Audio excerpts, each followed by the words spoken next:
Some people may be asking the questions, why would so many doctors be recommending the COVID vaccine if it's not safe and effective?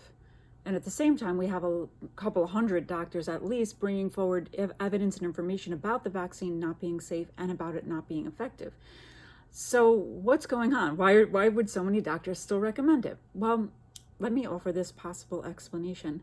So doctors, when they're going into medical school, there's a lot of time, a lot of effort, a lot of energy, a lot of family support, money, a lot that's needed to get accepted into medical school and then to make it through medical school and then to get through residency. And there are just so many steps involved in this process that take a lot to get through, that once someone has accomplished all of those things and has gotten their license to practice medicine and they're a doctor, they really want to protect that. They want to protect what they've worked so hard for.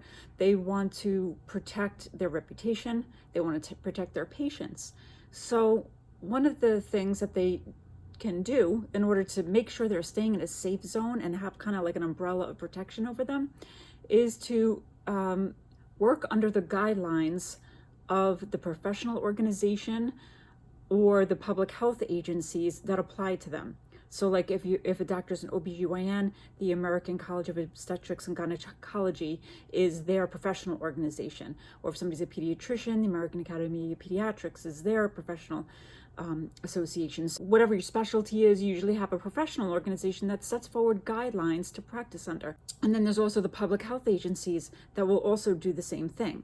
So doctors will kind of want to stay and under those guidelines and use those guidelines to kind of keep themselves protected against not only do they have to worry about paying back their student loans once they finish college, they of course have to, like everybody else, make enough money to feed their families and pay their bills, pay back their student loans, but they also want to avoid any lawsuits, medical malpractice, any kind of liability. So it's kind of like saying, well, it wasn't my idea. I was doing what the guidelines said. I followed the guidelines. So it's kind of like I guess you could say, like in a court of law, you're falling back on, I was following the guidelines of the CDC or, whoever the organization is that's putting forward the guidelines. So there's that. And then there's also the other purpose that following the guidelines helps doctors, because let's say a doctor gets a patient that comes with them that they have a disease that wasn't around when they were back in medical school, or it's just a newly emerging disease and they're wanting to know what's the best way that I can help this person.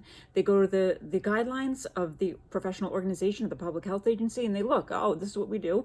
This is what I'll do for this patient.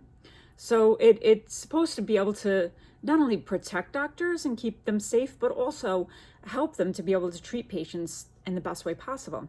So let me just tell you a little story about guidelines. So there was a doctor, he was an OBGYN, and he had a patient, and she was pregnant. She had taken the abortion pill, and then she changed her mind. She realized, I don't actually want to have an abortion, I do want to have my baby. And she called up the doctor and said, I need your help. I don't want to do this. Help me save my baby. She was obviously upset and asking for this doctor's help. And he's like, I don't know what to do with this. We shook the abortion pill. Now she wants to reverse it. This isn't even, I don't know. So he says, all right, let me go to the guidelines. Let me go to my professional association and public health agencies and see what to do. Nothing. There is nothing. So he says, this is the part where, okay, we follow guidelines. And then there's also what's usually called practicing medicine, where the doctor would then rely on his bank of knowledge and his skill and his experience and kind of weave those things together using his own intellect and reasoning and skills that he's learned to then do something to help the patient. So what this guy did was he said, and this is really, really simplified, but basically if somebody was about to have a miscarriage or having a miscarriage, they could try to save the pregnancy by giving them some progesterone. So this is what the doctor said, well, and it's not a spontaneous abortion. She was doing an elective abortion, but let's apply the same principle and see if we can help her. It's better than nothing, right? So they do it. It actually works. The pregnancy continues. She gives birth to the baby. The baby's fine. I think the baby's about 14 years old now. So the doctor realizes, like, hey, was this just a coincidence? So let's check it out. So he's treating a lot of patients. He's talking with this other doctors. And this is normally like the process that would happen is that doctors would talk to each other and say, hey, I had this case, I had this patient that had this is what we treated with, and this was the outcome, and they'll share that information. So they kind of will have these case studies that they will like sort of talk about and collaborate about, and then they'll do some research from there. They'll start doing some actual publishing research papers to share with others, and they're building up a body of medical knowledge in this way. And many times what will happen is the governing agencies, the professional organizations, public health agencies will then take that information and develop guidelines so that now everybody will know. Now you might think this is the part where I say, well, yes, the American College of Obstetrics and Gynecology looked at the research paper put forward by this group of doctors that did this study on several hundred women and their babies, and they found that it's not 100% effective to reverse the abortion, but it's actually 68% effective. And you know what, if you're that mom that's saying, help me save my baby, that's, you know, not the best number to you, but it's better than nothing. It's better than just saying, go home, I can't do anything. But that's actually not what happened. The American College of Obstetrics and Gynecology didn't adopt that as the guidelines. What actually happened was they said, no, you can't do it. It's not safe. It's not effective. It doesn't work. It's harmful to patients, and they didn't adopt it to a guideline. So even now, if a woman were to try to go and get help about reversing abortions, a lot of doctors will kind of look at her like she has 5 heads because there's no guidelines for it. So, matter of fact, just as a side note, if someone does want more information about or need that actual service, there's an 800 number that has a network of doctors that will do the protocol that was researched. And then personally, I've actually worked with these women. Their pregnancies are just like everybody else's pregnancy. Their babies come out great, just like anybody else's babies, 68% of the time. So it does work. I've seen it work. I've personally seen this process work. However, it's not the guideline. So my point of telling you this is that sometimes the guidelines are not perfect. They're just not. Sometimes there's research that hasn't been looked at yet, or they're still in the process of developing guidelines and doing the research and kind of building up that body of knowledge to get to the point where guidelines is developed. Right now, the CDC for the COVID vaccine, they've come out and said it's safe and effective. Completely bizarre because the research wasn't even over in order for them to get that conclusion. It's like going to a boxing match and they come out and tell you who won and the fight's not even over yet.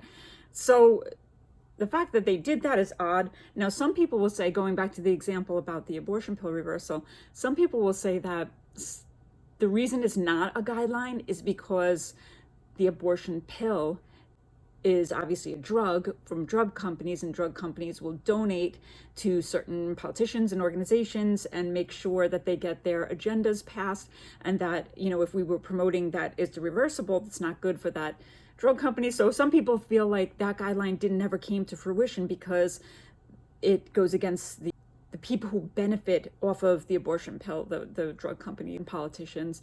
So that's always a possibility, right? These guidelines, they're not infallible. They're not, you know, some word that comes down divinely inspired. They can be wrong. They could be just wrong. They could be outdated. They could need to be updated. Or it's possible that the person or the entities making those guidelines are falling for some kind of corruption, are compromised in some way, or corrupt in some way, or they have not as their motive the health of the public, but they have as their motive financial gain for themselves or for their organization, or some kind of political gain, whatever it is, that they're not putting the health of the public as the number one priority, and therefore the guideline is really helpful, but they have some other agenda. They have some other motive that they're putting as number one, and therefore the guideline doesn't seem to make any sense or just isn't good for the health of the public. So I'm not saying I know that's what's happening right now with the coronavirus vaccine, but I am saying is that a lot of doctors, they follow the guidelines because that's what they normally do. That's what normally goes on in the medical field. Doctors follow the guidelines, and many of them are just following the guidelines that are set forward by the CDC. And you can't blame them. I mean, if a doctor has to see 4 patients every hour for 8 hours a day, they're really, really busy. They don't have time to sit and do all this research and figure things out. They're trusting that the public health agencies know what they're talking about and giving us good information. But we can clearly see that that is not what's happening here, with 5,000 deaths and several hundred serious adverse events that are from the COVID vaccine.